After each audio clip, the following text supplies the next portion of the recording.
Hello again.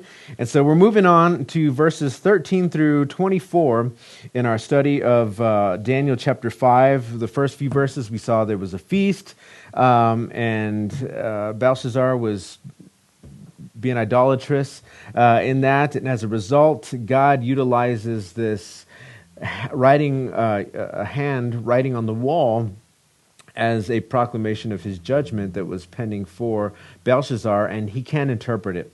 And so as we see in verse 13, Daniel is now going to come before the king.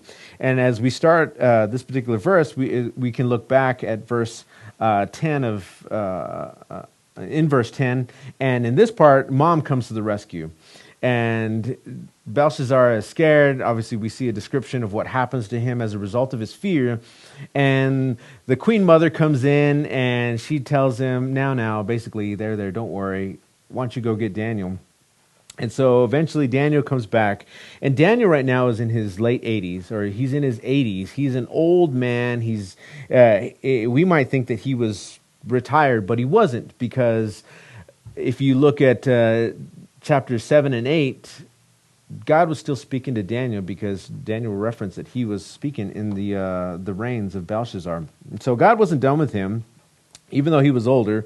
But the thing about this is Daniel's older. You can almost see it, too, in his verbiage, because Daniel, when he would speak to Nebuchadnezzar, he had more formalities. In this case, Daniel, he's like, I'm done. I don't need to worry about all this. He just comes before him, and he lays out exactly what God, the judgment. He interprets this, and he's not afraid to say it how it is. And then he goes ahead and he gives the explanation for the judgment and why he was given it, why the judgment was given to Belshazzar.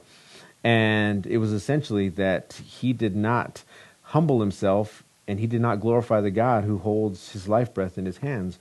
And so, one thing that we can see a contrast between Belshazzar and Nebuchadnezzar is that there's this common proverb, right, that any fool can learn from their own mistakes, but a wise person learns from others' mistakes.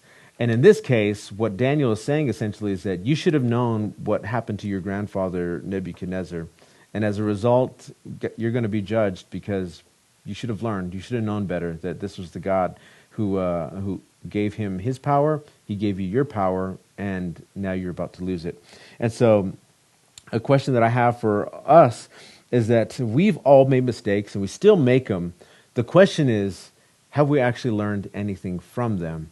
Because, yes, God tells us what he wants to tell us, and just like I asked the question in the previous video, we might understand what God is saying by reading the words, but do we fully understand what the Spirit is trying to tell us, and whether that be conviction, and have we learned anything from our past mistakes so that we don't repeat them in the future?